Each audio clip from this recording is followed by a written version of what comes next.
Hi everyone, welcome back to our FE CashCalc tip series.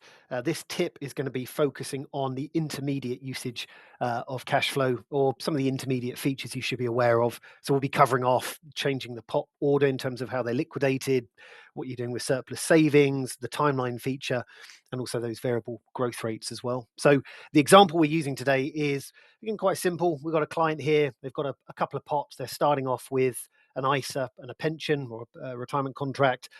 That runs along until they retire. You can see this, suddenly they get a load of inheritance coming through as well.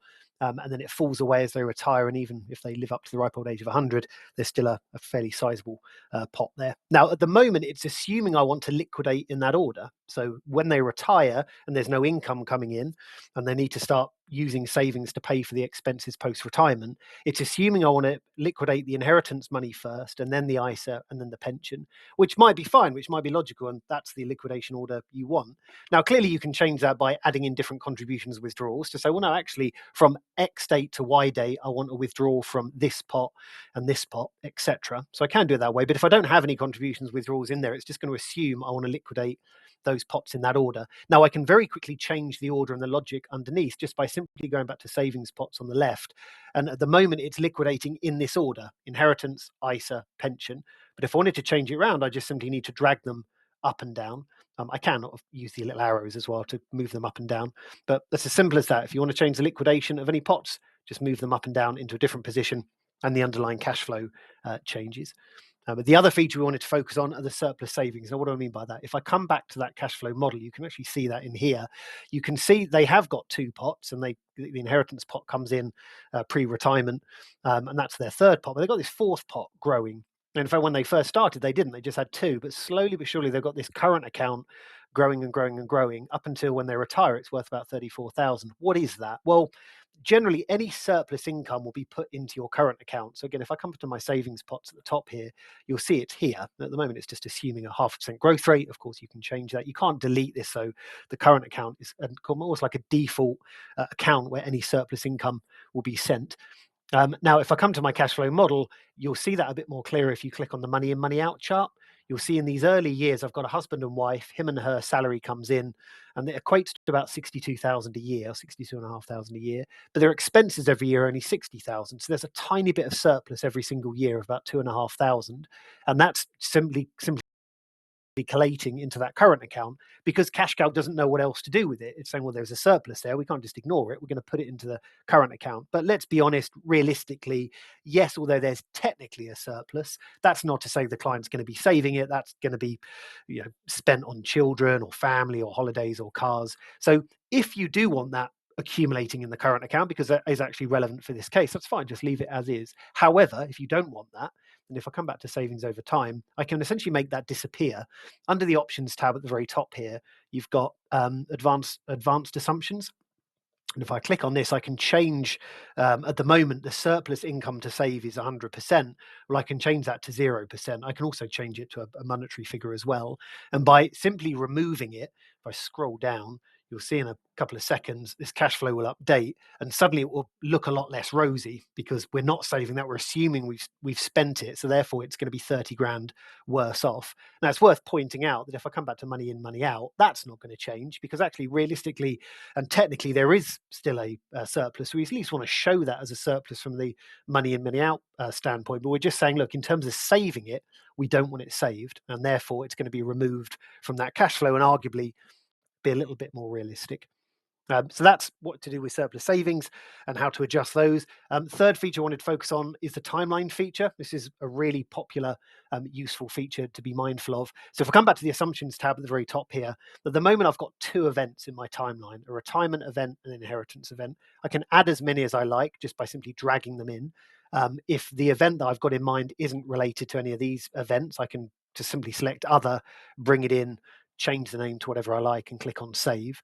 Now, the purpose of having an event is now I can start tagging and tethering different incomes, expenses, contributions, withdrawals to them.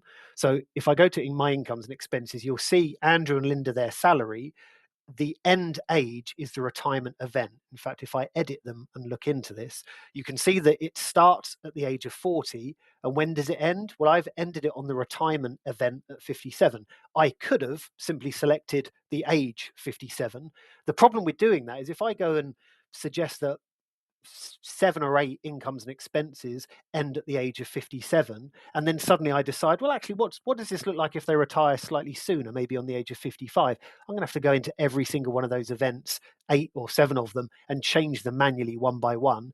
The benefit of tethering it to an event is I don't need to do that. And you can see how many I've tethered. Actually, I've got the 2 incomes ending at 57. In terms of the expenses, they're spending £5,000 a month in expenses, but I've got that ending when they retire. And then the post-retirement expenses come in when they retire at 57, and the holidays, they're spending 12 grand a year, and I get at 57. And you'll see with contributions withdrawals, the pension contribution of the husband Andrew comes in, that is going to end when he retires. So essentially, if I come back to my assumptions tab, if I want to see what this looks like if they retire 2 years sooner, maybe when the inheritance comes in, I can just simply move that 2 notches to the left, and that's all I've got to do. And it changes all of the underlying assumptions in the background and then changes the cash flow dynamically without me having to go and edit every single one of them. And if I go down now into my incomes and expenses, you can see straight away 55, 55, 55, 55, etc. Same with contributions and withdrawals. The inheritance hasn't changed, of course, because I didn't move that event. And if I go down to my cash flow model, suddenly it's a lot different to what it was before. And it's showing me, yes, there's now a negative, but maybe that's not the end of the world, because both of you have got to live to the age of 92, and there's other income in play as well behind the scenes, like house, second homes, other inheritance maybe, etc. The way I've set up that inheritance, by the way, is if I come to contributions and withdrawals, this is quite a popular one. I've set up a savings pot that's just £0 and called it inheritance. And I'm going to assume that when the inheritance comes in, that we're going to put that into investment pot that should grow at 5%. And then I've set a contribution, add contribution. It's here. I'll just edit this so we can have a look at it. Contribution called inheritance from an external source. It's not coming from within my pots, of course. It's coming from external, and it's going to be £250,000 we expect. And when does that start? Well, I could again start it on a specific age, but that's not going to be much use to me if I want to change it. So I'm going to set that at the inheritance event. And what happens with that money? Well, it's going to be added to that savings pot inheritance, which currently is at 0, an update contribution. And I won't do it now, but I'm sure you can use your imagination. It just simply means that now if I want to mimic what life looks like if they get their inheritance 5 years sooner, I don't have to go into the contribution and adjust it. I can just simply move that 5 notches to the right. So that's a really useful feature to help you kind of nest these incomes, expenses, contributions, and withdrawals to particular events that allow you to very quickly mimic different scenarios with clients. And the final feature we want to quickly take you through is variable growth rates. So what do I mean by that? Well, if I come back to my savings pots here, this pension that I'm recommending the client invest in currently has a assumed growth rate of 5%.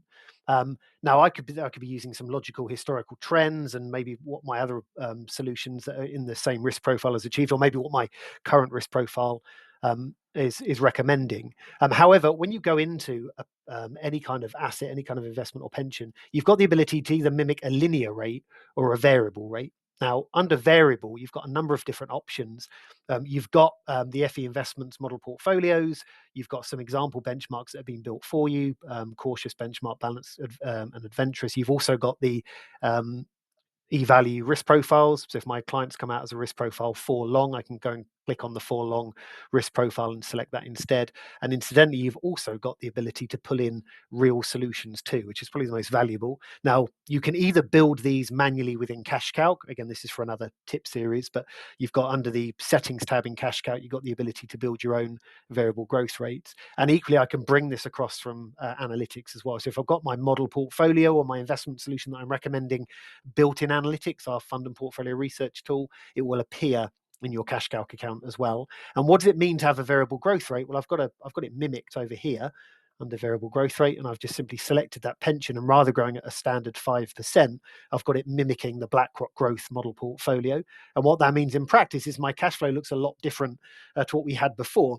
There's no more correct. There's no right or wrong here. If I wanted to just simply use that aggregated 5% a year, then that's what it will look like. It's just going to be that slow and gradual 5%. But one could argue that that's not necessarily realistic. Although on aggregate over a long period of time, you might be doing 5% a year, the markets aren't going to be following along with that logic. The markets will be down 5% next year, maybe up 7% the following year, and then up 11%, etc.